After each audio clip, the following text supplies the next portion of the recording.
ये बात आज से लगभग 8 महीने पहले की है दोस्तों। उत्तर प्रदेश के गाजियाबाद के खोड़ा इलाके का रहने वाला एक लड़का है असद, जो कि कपड़े की दुकान पे काम करता है।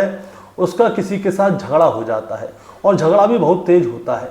और जब उसका झगड़ा हो रहा होता है तो असद जो है उस लड़के को मार रहा होता है।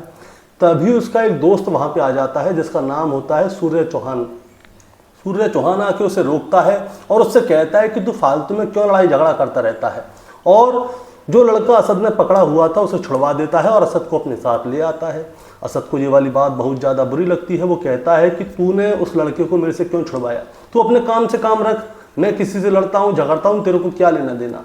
लेकिन सूर्य चौहान उसे समझाता है कि भाई लड़ने झगड़ने से काम नहीं चलता, हर जगह लड़ा नहीं जाता। अब असद को ये वाली बात बहुत ज़्यादा बुरी लग जाती है और वो सूर्य चौहान से कहता है कि तू अपने काम से काम रखा कर, मेरे मैटर में ज़्यादा बोला मत कर, नहीं तो बहुत बुरा होगा। अब इसके बाद सूर्य चौहान अपने घर चला जाता है और असद अपने घर चला जाता है। लेकिन दोस्तों सूर्य चौहान ने सोचा नहीं होगा कि उस दिन उस लड़के को छुड़ाने का अंजाम उसे इतना बुरा भुगतना पड़ेगा। दरअसल अभी जो बकरा ईद गई है 28 मई 2026 को, 28 मई 2026 को बकरा ईद वाले दिन सूर्य चौहान की बुरी तरह से बेरहमी से हत्या कर दी जाती है। और हत्या ऐसे की जाती है जिसके बारे में अगर आपको मैं बताऊंगा तो आप भी चौंक जाएंगे। उसकी एक सीसीटीवी फुटेज भी सामने आई थी। इसके बाद इस हत्याकांड का खुलासा होता है और खुलासा होने के बाद दोस्तों ये पूरा मामला गाजियाबाद में ही नहीं, पूरे प्रदेश में ही नहीं, पूरे देश में ही एक चर्चा का विषय बन जाता है। आखिर सूर्य चौहान की ऐसी क्या गलती रही थी कि उसको इतनी बेरहमी से मारा गया था। आखिर क्या है सूर्य चौहान की पूरी कहानी, दोस्तों आज की कहानी से जानेंगे। कहानी शुरू करूंगा उससे पहले मैं बस आपसे यही कहना चाहूँगा कि अगर आप मेरे चैनल पर नए हैं तो चैनल को जल्दी से सब्सक्राइब कर दीजिएगा, ताकि रोजाना रात को 8 बजे मैं आपके लिए एक सच्ची घटना की कहानी लेकर आ सकूँ। नमस्कार दोस्तों, मैं गौरव शर्मा और आप देख रहे हैं गौरव शर्मा सफ़र। दोस्तों आज की जो सच्ची घटना मैं आपको सुनाने जा रहा हूं, ये सच्ची घटना शुरू होती है उत्तर प्रदेश के गाजियाबाद ज़िले से। और गाजियाबाद ज़िले में एक इलाका लगता है खोड़ा, और खोड़ा इलाके में एक कॉलोनी है जिसका नाम है नवनीत विहार। नवनीत विहार कॉलोनी में एक परिवार रहता है किराए से, और जो इस परिवार के जो मुखिया हैं कौशलेंद्र चौहान, उनकी पहले ही मौत हो चुकी है। उनके बाद उनके परिवार की पूरी जिम्मेदारी जो है उनके बड़े बेटे यश चौहान के ऊपर आती है। यश चौहान मानसिक रूप से थोड़े बीमार हैं और मदर डेयरी में काम करते हैं। उनकी पत्नी सरोज चौहान वो एक फैक्ट्री में काम करती हैं। उनके दूसरे नंबर का बेटा सूरज चौहान उर्फ सूर्या चौहान, जिसकी उम्र 17 साल के आसपास है, कक्षा 11 का छात्र है। उनकी एक छोटी बेटी भी है। इनका परिवार, उनके बाद से पूरे परिवार की जिम्मेदारी उनके बड़े बेटे और उनकी पत्नी ने ली हुई थी। हंसता खेलता हुआ परिवार था। इनके घर से लगभग 300 मीटर की दूरी पर खोड़ा इलाके में ही लोकप्रिय विहार है, और वहीं पे एक लड़का रहता है असद, जिसकी उम्र 20 साल के आसपास है और वो कपड़े की दुकान पे काम करता है। असद के पिताजी का नाम है नवाब। नवाब फल विक्रेता है। अब होता क्या है दोस्तों, असद और जो सूर्य चौहान हैं ये दोनों बहुत अच्छे दोस्त थे, और तकरीबन 1 साल पहले इन दोनों की दोस्ती हुई थी और अच्छा घूमते फिरते थे, खाते पीते थे, सब कुछ बहुत अच्छा था। लेकिन इन दोनों के बीच में किसी बात को लेकर झगड़ा चल रहा था। झगड़ा ये था कि मोटरसाइकिल को चलाने के लिए सूर्य चौहान और असद के बीच में कहासुनी हो गई थी। कहासुनी होने के बाद इन दोनों के बीच में बातचीत पूरी तरह से बंद हो चुकी थी। एक बार पहले भी सूर्य चौहान जो है असद के मामले में बोला था, उसकी वजह से असद ने इससे बातचीत बंद कर दी थी। लेकिन बाद में इन दोनों की दोस्ती हो गई थी, मिलना चलना सब कुछ शुरू हो गया था। लेकिन अब कुछ समय से इन दोनों के बीच में बातचीत बंद हो गई है और ये दोनों एक दूसरे के साथ नहीं घूमते हैं, ना ही कुछ करते हैं। लेकिन दोस्तों जो असद है उसे जो है सूर्य चौहान की बातें बहुत बुरी लगती थी। मोटरसाइकिल का विवाद भी हुआ था, पहले भी एक बार लड़ाई हुई थी, उसमें भी सूर्य चौहान बोला था। असद को ये वाली बात बहुत ज़्यादा बुरी लगती है, इसीलिए असद जो है मौका ढूंढता है कि कोई ऐसी बात हो कि इसको मैं सबक सिखाऊं। अब दोस्तों समय गुजरने लगता है। तारीख आती है 28 मई 2026। 28 मई 2026 को बकरा ईद थी। दोपहर के लगभग 3:30 बजे के आसपास का समय था। सूर्य चौहान अपने 2 दोस्त आयुष और विक्की के साथ अपने मोहल्ले में घूम रहा था, जो कॉलोनी है वहाँ की गलियों में घूम रहा था।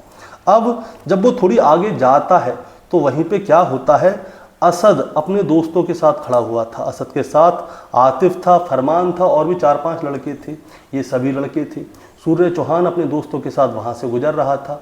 इसी बीच में असद क्या करता है, किसी बात पे सूर्य चौहान को छेड़ने लगता है, उसे गालियां देने लगता है। अब जब गाली गलौज होती है तो इन लोगों के बीच में हाथापाई हो जाती है। हाथापाई हो जाती है तो कुछ लड़के समझाने वाले होते हैं, कुछ लड़ने वाले होते हैं। अब इनके बीच में बीच बचाव करवा दिया जाता है। सूर्य चौहान और उसके जो दो दोस्त हैं आयुष और विक्की वहाँ से चले जाते हैं। इसके बाद असद को ये वाली बात बहुत ज़्यादा बुरी लग जाती है कि आज तो हाथापाई हो गई, सूर्य चौहान और मेरे बीच में हाथापाई कैसे हो सकती है, उसकी इतनी हिम्मत कैसे हुई। अब क्या होता है दोस्तों, जो असद है वो अंदर से खार खा जाता है और खार खाने के बाद वो क्या करता है, सीधे ही अपने घर पे जाता है। घर पे अपने पिताजी को जाके ये वाली बात बताता है। पिताजी को भी गुस्सा आती है कि भाई आज तो त्योहार है, बकरा ईद है और लड़का लड़ रहा है और सामने वाला लड़का लड़की भी चला गया। इसके बाद जो असद है वो क्या करता है, घर से बकरा हलाल करने वाला एक धारदार चाकू लेकर आता है और खोड़ा इलाके की ही गली नंबर 2 में जाके खड़ा हो जाता है और वहाँ से सूर्य चौहान को फ़ोन करता है और उससे कहता है कि यार देख, हम लोगों के बीच में छोटी छोटी बात पर लड़ाई झगड़ा हो जाता है, मैं चाहता हूँ कि ये लड़ाई झगड़ा यहीं पे ख़त्म हो जाए, इसीलिए मुझे तुमसे बात करनी है। सूर्य चौहान भी कहता है कि ठीक है, लड़ाई झगड़ा ख़त्म हो जाए तो ज़्यादा अच्छी बात है। अब असद क्या कहता है कि तू ऐसा कर, गली नंबर 2 में आ जा, मैं गली नंबर 2 में खड़ा हुआ हूँ। अब सूर्य चौहान अपने साथ के दोनों दोस्तों को आयुष और विक्की को लेकर वहाँ पे चला जाता है और जब ये वहाँ पे जाता है तो असद के साथ में तकरीबन 4-5 लड़के खड़े हुए थे। अब असद की उम्र थी 20 साल और सूर्य चौहान की है 17 साल। असद उम्र में बड़ा भी है।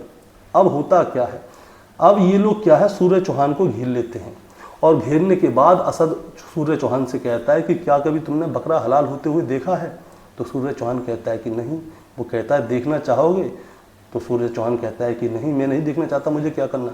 लेकिन इतनी ही देर में क्या होता है, असद उसी धारदार चाकू को निकालता है और सूर्य चौहान के पेट में भोंक देता है और बार बार उसके पेट में भोंक रहा होता है। सूर्य चौहान के हाथ असद के दोस्तों ने पकड़े हुए थे, जो सीसीटीवी कैमरे की रिकॉर्डिंग में साफ साफ दिख रहा है। और इधर में जो सूर्य चौहान के दोस्त थे उनको डर लगाता है, वो अलग भागते हैं, चीखते हैं, चिल्लाते हैं। सूर्य चौहान के ऊपर असद जो है बार बार चाकू से हमला कर रहा होता है।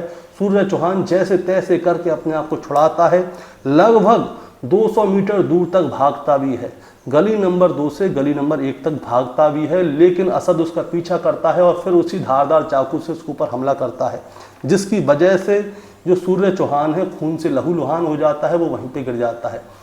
सूर्य चौहान के जो दो दोस्त हैं वो वहाँ पे शोर मचा रहे थे, चीख रहे थे, चिल्ला रहे थे। उनके शोर मचाने की आवाज़ से वहाँ पे जो लोग रहते हैं वो अपने अपने घरों में से बाहर निकल के आते हैं। घरों में से बाहर निकल के आते हैं और देखते हैं कि एक लड़का खून से लहूलुहान पड़ा हुआ है। अब इसी बीच में क्या होता है, जो सूर्य चौहान का एक दोस्त है अपनी शर्ट उतारता है और सूर्य चौहान के शरीर पे जो घाव में से खून निकल रहे थे उनको बांधता है। इसी बीच में कॉलोनी के लोग वहाँ पे इकट्ठे हो जाते हैं और फिर सूर्य चौहान के बड़े भाई यश को फ़ोन किया जाता है। यश वहाँ पे पहुँचता है और यश और वहाँ के जो लोग हैं उनकी मदद से सूर्य चौहान को हॉस्पिटल में भर्ती कराया जाता है। वो उसे पहले नज़दीकी हॉस्पिटल में ले जाते हैं, लेकिन हालत बहुत ज़्यादा ख़राब थी, इसीलिए उसे वो नोएडा के फोर्टिज हॉस्पिटल में ले गए। फोर्टिज हॉस्पिटल में जो है उसका इलाज चलता है। सूर्य चौहान की माँ को कुछ नहीं पता कि अभी क्या हुआ है क्या नहीं हुआ। अब उसकी माँ जो है फैक्ट्री में काम कर रही थी, तभी उनके साथ वाली एक महिला आती है और बताती है कि तुम्हारे घर पे ऐसे ऐसे हो गया, तुम्हारे छोटे वाले बेटे के ऊपर किसी ने चाकू से हमला कर दिया, उसकी हालत बहुत ज़्यादा ख़राब है। अब जैसे ही सरोज चौहान को ये वाली बात पता चलती है तो वो वहीं पे ऐसी हो जाती है कि उसके हाथ पैर फैल जाते हैं, वो बेहोश होने वाली होती है कि बेटे के साथ ऐसा क्या हुआ। वो भी दौड़ी दौड़ी आती है। अब हॉस्पिटल में जो है सूर्य चौहान का इलाज चल रहा था और इधर दूसरी तरफ सीसीटीवी की फुटेज जो है सोशल मीडिया पे वायरल हो जाती हैं कि बकरीद ईद के दिन एक हिंदू लड़के को मुसलमानों ने चाकुओं से भोंक भोंक के मार डाला और पहले उससे ये कहा गया था कि क्या तुमने कभी कोई बकरा हलाल होते हुए देखा है। लड़के ने मना किया तो उस लड़के को ही हलाल कर दिया। सोशल मीडिया, प्रिंट मीडिया, हर जगह शोर मच जाता है कि मुसलमान ने हिंदू को मार डाला। अब जैसे ही शोर मचता है तो जितने भी हिंदू संगठन थे वो सभी सूर्य चौहान के घर के बाहर जाके जुट जाते हैं और वहाँ पे शोर मचाना शुरू कर देते हैं। धरना प्रदर्शन हो जाता है। अब इधर से पुलिस के ऊपर प्रेशर पड़ता है कि सांप्रदायिक पमाड़े ना हो जाए, हल्ला ना हो जाए, लड़ाई झगड़ा ना हो जाए, भाई ईद का दिन है, इसीलिए पुलिस की बहुत सारी टीम वहाँ पे पहुँच जाती हैं। दूसरी तरफ सूर्य चौहान का इलाज चल रहा था।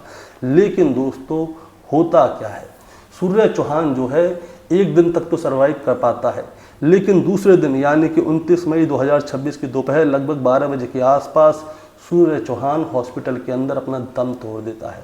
और जैसे ही ये वाली खबर उसकी मां को पता चलती है तो उनका रो रो कर बुरा हाल हो जाता है। सूर्य चौहान का पोस्टमार्टम होता है। पोस्टमार्टम के बाद सूर्य चौहान की लाश को उसके घर पे भेजा जाता है। परिवार वाले साफ इनकार कर देते हैं कि हम इसका अंतिम संस्कार नहीं करेंगे जब तक कि जिन लोगों ने सूर्य चौहान की हत्या की है उन लोगों का एनकाउंटर ना हो जाए, उन लोगों के घर पे जेसीबी ना चल जाए, बुलडोजर ना चल जाए। सूर्य चौहान की मां का जब इंटरव्यू लिया जा रहा था तो वो साफ साफ कह रही थी कि मैं खून का बदला खून चाहती हूँ, जैसे मेरे बेटे की हत्या की गई है मैं उन हत्यारों का भी एनकाउंटर चाहती हूँ। मैं योगी जी से, मोदी जी से विनती करती हूँ कि जिसने मेरे बेटे को खत्म किया है उसको भी खत्म करो, उनके घर के ऊपर जेसीबी चलाओ। उनके रिश्तेदारों से पूछा जाता है, रिश्तेदार भी यही कहते हैं। बताया जाता है कि जो सलीम वास्तिक के ऊपर हमला किया था वो लोग भी इनके नज़दीक में कहीं पे रहते हैं। जो इसका रिश्तेदार है वो बता रहा था कि सलीम वास्तिक के ऊपर हमला करने वाले लोग भी इसी कहीं पे कॉलोनी में रहते हैं। अब दोस्तों क्या होता है, हिंदू संगठन वहाँ पे हल्ला मचाना शुरू कर देते हैं। इसके बाद सूर्य चौहान के बड़े भाई ने 5 लोगों के खिलाफ नामजद रिपोर्ट लिखाई। 5 लोगों में से 3 लोगों को पुलिस ने गिरफ्तार कर लिया, जिसमें से फरमान, अतीफ और असद के जो पिता हैं नवाब, उन्हें भी गिरफ्तार कर लिया। अब गिरफ्तार करने के बाद इनको जेल भेज दिया जाता है। अब सूर्य चौहान और असद के घर के बीच में 300 मीटर की दूरी थी। कहीं ऐसा ना हो कि ये लोग वहाँ पे हल्ला मचाने पहुँच जाएं, इसीलिए पुलिस वालों ने क्या किया, जगह जगह पे बैरिकेडिंग लगा दी। बैरिकेडिंग इसलिए लगा दी ताकि उनके घर पे कोई पहुँच ना जाए। अब पुलिस की एक टीम क्या करती है, सीधे ही असद के घर पे जाती है। असद के घर पे जैसे ही जाते हैं तो पता चलता है कि असद की माँ और असद घर का ताला लगा के फरार हो गए हैं। अब हर जगह हल्ला हो रहा होता है कि जो मुख्य आरोपी है असद, वो ही फरार है, उसे गिरफ्तार किया जाए या फिर उसका एनकाउंटर किया जाए। अब पुलिस की सारी टीम जो है असद को ढूंढने में लग जाती है और असद के ऊपर 25,000 रुपये का इनाम भी रखा जाता है कि जो भी असद के बारे में बताएगा उसे 25,000 रुपये मिल जाएंगे। अब असद जो है अपने एक साथी के साथ फरार था। 2 लड़के फरार थे, 3 लोगों को गिरफ्तार किया गया था। लेकिन दोस्तों वो फरारी कब तक काटेगा। होता क्या है, असद अपने घर से जब फरार हुआ था तो उसके पास पैसे नहीं थे और जो पैसे थे वो हो जाते हैं खत्म। पुलिस ने हर जगह पे नज़र रखी हुई थी, इसके एक एक दोस्त के ऊपर नज़र रखी हुई थी, सबके फ़ोन टैप किए गए थे कि कहीं से भी असद के बारे में कोई जानकारी मिल जाए। अब दोस्तों होता क्या है, असद के पैसे खत्म होते हैं तो असद अपने दोस्त को फ़ोन करता है और उससे कहता है कि मुझे पैसों की आवश्यकता है और तू मुझे कुछ पैसे दे दे ताकि मैं इस राज्य को छोड़ के ही किसी दूसरे राज्य में चला जाऊँ। अब वो दोस्त पैसे देने के लिए मान जाता है। 31 मई 2026 की सुबह पुलिस को पता चल जाता है कि असद अपने किसी दोस्त के पास पैसे लेने के लिए आ रहा है। इसीलिए क्या होता है, जो खोड़ा इलाके के जो एसपी साहब हैं, पुलिस के जो एसपी साहब हैं, इंद्रपुरम के एसपी साहब जो हैं, उनके नेतृत्व में इंद्रपुरम और खोड़ा के जितने भी रास्ते थे उन सभी को ब्लॉक कर दिया जाता है और ये देखा जाता है कि असद कहाँ से आएगा। अब दोस्तों सुबह ही सुबह का समय होता है। असद एक काले रंग की मोटरसाइकिल पे बैठ के आता है, उसके साथ में उसका एक दोस्त भी होता है। उसे ये नहीं पता था कि पुलिस वाले उसका इंतज़ार कर रहे हैं। असद के पास में एक बंदूक भी थी। अब असद जैसे ही आता है वो देखता है कि सामने तो पुलिस वाले हैं, आगे भी बैरिकेटिंग, इधर भी बैरिकेटिंग, पीछे भी बैरिकेटिंग लग जाती है। पुलिस वाले उससे कहते हैं कि भाई रुक जा। असद रुकता नहीं है। वो क्या करता है, बगल से ही एक रास्ता जा रहा था जंगल में, सुनसान इलाका था। वो सोच रहा था कि जंगल के रास्ते से भाग जाएगा। असद गाड़ी दौड़ाता है तो पुलिस वाले उसके ऊपर फायर करते हैं। इधर से असद भी फायर कर रहा होता है। ताबड़तोड़ लगभग 10 राउंड चलते हैं और 10 राउंड में से 2 गोली जो है असद के पेट में और सीने में लग जाती हैं। और असद ने जब गोलियां चलाई थी तो एक कांस्टेबल को भी गोली लग गई। अब जो असद का दोस्त था वो जंगल झाड़ी का फ़ायदा उठा के वहाँ से भाग जाता है, लेकिन असद बुरी तरह से घायल हो गया था। असद को और उस कांस्टेबल को उठा के सीधे ही हॉस्पिटल लेके जाया जाता है। हॉस्पिटल में असद को मृत घोषित कर दिया जाता है और जो कांस्टेबल था वो घायल हुआ था। अब जैसे ही ये वाली खबर खोड़ा इलाके के नवनीतपुरम में पहुंची, जहां पे सूर्य चौहान रहता था, उसकी मां को ये वाली बात पता चली कि असद का एनकाउंटर हो गया है। वहां पे मौजूद जितने भी लोगों को ये वाली बात पता चली तो 48 घंटे से जो तनाव था वहाँ पे, वो तनाव शांत हो जाता है। इसके बाद न्यूज़ वाले दोबारा से सूर्य चौहान की मां के पास जाते हैं और उससे पूछते हैं कि आपने पहले चाहा था कि उसका एनकाउंटर हो, अब एनकाउंटर भी हो गया, अब आप क्या चाहती हैं? तो सूर्य चौहान की माँ कहती है कि मेरे बेटा जैसे मरा था वो मर गया है, लेकिन अभी और लोग तो घूम रहे हैं, उन सबके घर पे जेसीबी चलाओ। उन लोगों को पता चलना चाहिए कि किसी के मासूम बेटे की हत्या करने का अंजाम आखिर क्या होता है। अगर ऐसा नहीं करेंगे तो ये तो किसी के भी बच्चों को मार देंगे। इसीलिए जो सूर्य चौहान की माँ है रो रो कर योगी और मोदी जी का धन्यवाद करती है। वो कहती है कि न्यूज़ वालों की वजह से ये वाली खबर उन तक पहुंची थी और इसी वजह से मेरे बेटे को आज इंसाफ मिला है। दोस्तों, इसके बाद क्या होता है, जो असद है उसका भी पोस्टमार्टम होता है। उसके पोस्टमार्टम के बाद उसकी लाश को लेने के लिए उसके चाचा वगैरह आते हैं। उनसे पूछा जाता है कि आप बताइए कि असद का एनकाउंटर हुआ, उसके बारे में आप क्या कहना चाहेंगे। तो उनके चाचा वगैरह कहते हैं कि देखिए बकरीद थी, त्यौहार था, त्यौहार वाले दिन हम सबको बधाइयाँ देते हैं, लेकिन ये वहाँ पे जाके हमारी कौम के नाम को ख़राब कर रहा है। इसके चक्कर में पूरी कौम बदनाम हो रही है। इसने एक हिंदू को जाके मारा, ये तो खुशी का दिन था, इस दिन तो गले मिलते हैं, लेकिन इसने अपने दोस्त की ही हत्या कर दी। जिस जगह पे इस हत्याकांड को अंजाम दिया गया था वहाँ पे और भी मुसलमान परिवार थे। उन लोगों का कहना था कि असद बाहर, वो उन लोगों का कहना था, एक परिवार था उसका कहना था कि हमने तो घर के बाहर पर्दे टांगे हुए थे, घर के अंदर कुर्बानी कर रहे थे। उन्हें क्या पता था कि बाहर एक लड़के को मारा जा रहा है। जितने भी मुस्लिम परिवार वहाँ पे रहते हैं उन सभी का यही कहना है कि असद ने पूरी कौम को बदनाम करने का काम किया था। उसका एनकाउंटर हुआ है तो सही हुआ है, और ये पहली बार देखने के लिए मिला है कि किसी के लिए मुस्लिम कम्युनिटी ही ये वाली बात कर रही है कि उसका एनकाउंटर हुआ है तो सही हुआ है, क्योंकि उसने पूरी कम्युनिटी को बदनाम करने की कोशिश की है। दोस्तों, इसके बाद जो असद का जो सपुर्द खाक है वो बताया जा रहा है कि उसके गांव में बुलंदशहर में होगा। लेकिन दोस्तों, इस कहानी को सुनाने का मतलब आपको परेशान करना या विचलित करना बिल्कुल नहीं है। बताना है और बहुत कुछ बताना है। बताना ये है कि जब ये मामला राजनीतिक हो जाता है, राजनीतिक होने से पहले की बात बताता हूँ। जो फरहान पकड़ा गया था, फरहान ने पुलिस की बोलचाल में पूछताछ में कबूला था कि उसी ने असद को चाकू दिया था। चाकू देने की वजह ये थी कि जो असद के जो पिता हैं नवाब, उन्होंने अपने बेटे असद को उकसाया था और उससे कहा था कि आज इसका काम तमाम कर दे, और उसके कहने पर ही असद ने सूर्य चौहान की हत्या की थी। अब आ जाते हैं राजनीतिक मुद्दे पर। राजनीतिक मुद्दे पर आते हैं तो बीएसपी की जो सर्वे सर्वा हैं मायावती जी, उन्होंने एक्स पे लिखा कि अगर इस तरह से कोई किसी की हत्या करता है और फिर उसका एनकाउंटर होता है तो ये बिल्कुल सही है, नहीं तो ऐसे तो कोई भी किसी का भी हत्या कर देगा और ऐसे घूमेगा।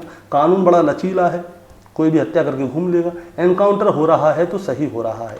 लेकिन जो एक एसपी के प्रवक्ता हैं उनका कुछ और ही कहना है।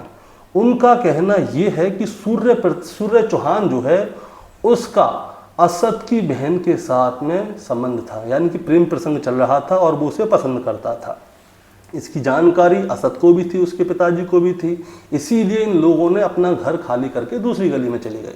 लेकिन इसके बावजूद असद और सूर्य चौहान की दोस्ती थी। अब सूर्य चौहान की दोस्ती थी, इसके बाद भी इन लोगों ने पहले उसको रोका टोका होगा, इसके बाद भी इसकी दोस्ती थी और इसी वजह से असद ने सूर्य चौहान की हत्या की है। ये वाली जानकारी उसको हो गई थी। अब इसमें कितनी सच्चाई है कितनी झूठ है ये तो पुलिस जब जांच करेगी तब पता चलेगा, लेकिन मैंने उसका स्क्रीनशॉट लगा दिया है जो उन्होंने बोला था, अपने एक्स पे लिखा था।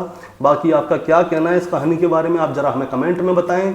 चैनल पे नए हैं तो सब्सक्राइब करके जाएं ताकि रोजाना रात को 8 बजे मैं आपके लिए एक सच्ची घटना की कहानी लेकर आ सकूं। नमस्कार।